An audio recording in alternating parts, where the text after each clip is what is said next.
오늘의 큐티 말씀은 디도서 1장 1절부터 9절입니다. 제목, 교회의 장로, 감독을 세우라. 먼저 앞뒤 문맥을 살펴보겠습니다. 디도는 유대인이 아닌 헬라인으로 개종한 사람입니다. 바울과 함께 복음을 전하였으며 바울은 디도를 크레타 섬에 남겨두고 그곳에서 교회를 바로 세우기를 바라면서 편지를 썼습니다. 그래서 목회 서신으로 분류하고 있습니다.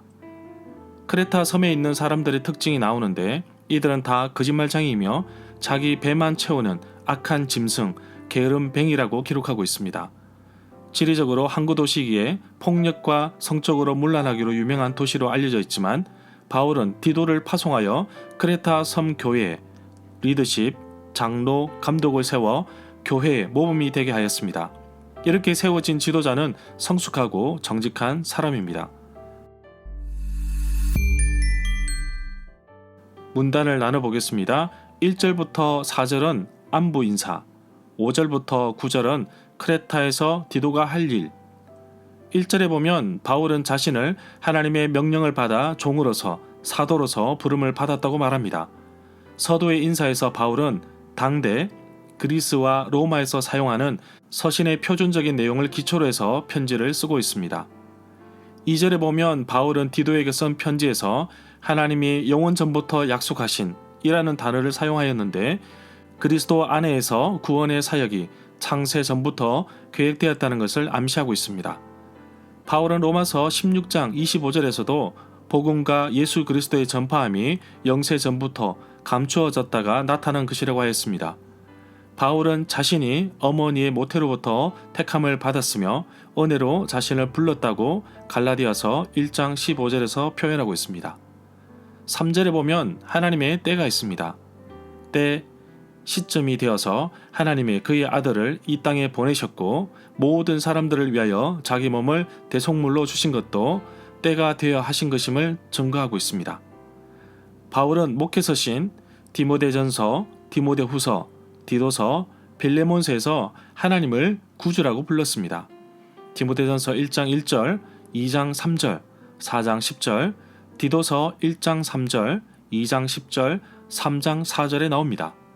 4절에 보면 바울은 디도를 자신의 참된 아들로 표현하였습니다. 바울 자신이 그토록 이방인들에게 복음을 전하고자 했던 사명을 디도가 이어받아 사역하기 때문으로 봅니다. 5절에 보면 바울이 디도를 크레타 섬에 남겨둔 이유를 말하고 있습니다. 미처 하지 못한 남은 일들을 정리하기 위함이고 바울이 지시한 대로 각 성읍마다 장로들을 세우는 일을 돕게 하기 위해서입니다. 여기에서 장로에 대해서 알아보겠습니다. 구약시대의 장로라는 칭호는 본래의 단어 의미대로 어떤 족속이나 가족에서 존경받는 어른, 지도자, 가장을 의미했습니다. 나이가 많은 남자로 보시면 되겠습니다.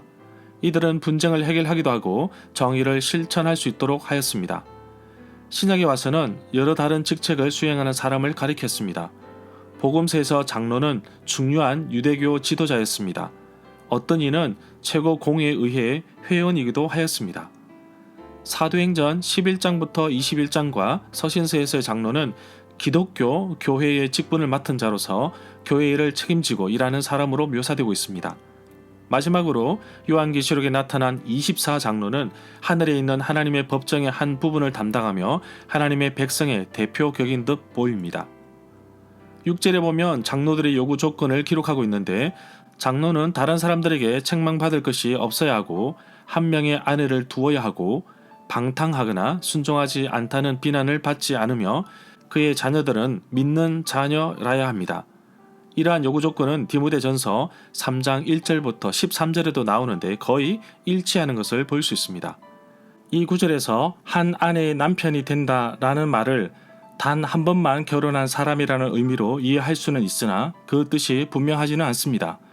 가장 가능한 의미로 지도자는 아내가 세상을 떠나더라도 재혼해서는 안 된다는 것이거나 아니면 아내에게 성실해야 한다는 것으로 볼 수 있습니다.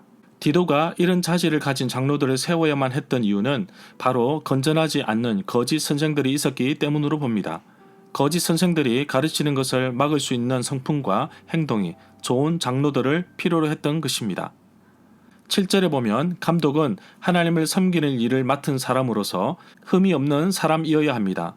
자기 고집대로 하지 아니하고 쉽게 성을 내지 아니하고 술을 즐기지 아니하며 폭행을 하지 아니하고 부정한 이득을 탐하지 아니하는 사람이어야 합니다. 여기에서 감독에 대해서 알아보겠습니다. 신약 성경에서 감독이라는 단어가 아직 지역 교회를 넘어서는 직책을 가리키는 말로 쓰이지는 않았습니다. 빌립보서에서는 지역 교회의 일을 돕는 자로 집사에 해당되는 단어로 사용되었지만 교회를 감독하거나 관리하는 사람들을 가리켜 감독이라고 사용하였습니다. 사도행전 20장 28절에서는 에베소 교회 장로들을 감독자라고 불렀습니다.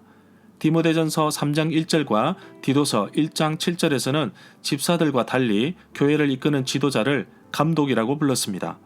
베드로전서 2장 25절에서는 포괄적인 뜻으로 예수님을 감독이라고 불렀습니다.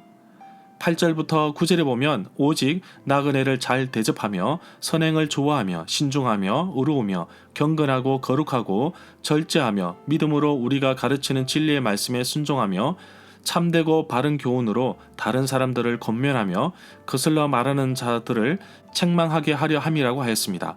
감독에게 있어서 가르치는 중요한 책무도 있음을 보게 됩니다. 절마다 상세한 설명과 구절에서 그리고 핵심 내용과 중심 줄거리는 네이버 블로그에 올려져 있습니다. 내게 주시는 교훈입니다. 하나님께서 그의 정하신 때에 사람들을 통하여 영생을 주셨습니다. 하나님은 사람을 통해서 일을 하십니다. 또한 하나님은 사람을 통해서 전도하게 하셨습니다. 그래서 전도하는 사람은 하나님의 사명을 가진 위대한 사람들입니다. 복음을 전하는 데 자부심을 가지고 담대하게 복음을 전하기를 원합니다. 오늘 말씀에서 내가 장로나 감독이 될 수도 있고 디도일 수도 있고 바울일 수도 있을 것입니다. 어려워하는 교회의 리더십으로 교회를 세워나가는 직분을 맡은 자로 살 수도 있고 또 그런 교회를 소개하여 돕도록 길을 열어주는 사람도 있을 것입니다. 하나님께서 세우신 이 땅의 교회들이 건강하고 진실되게 잘 성장할 수 있도록 기도를 모을 때라고 봅니다. 전도는 영혼을 구원하고 사람을 살리는 아주 귀한 사역입니다. 그리스도인이라면 누구나 감당해야 될 사명이면서 동시에 소명인 것입니다. 오늘날 우리 주변에 있는 사람들에게 복음을 전하기가 쉽지 않습니다. 크레타 섬에 혼자 씨름하고 있는 디도처럼 전도자는 외롭기만 합니다. 그러나 디도에게는 바울이 곁에서 돕고 있듯이 전도의 현장에서는 성령님께서 함께하고 계심을 믿습니다. 오늘도 성령의 인도하심 속에서 지혜롭게 복음을 전하는 하루가 되기를 간절히 소망합니다.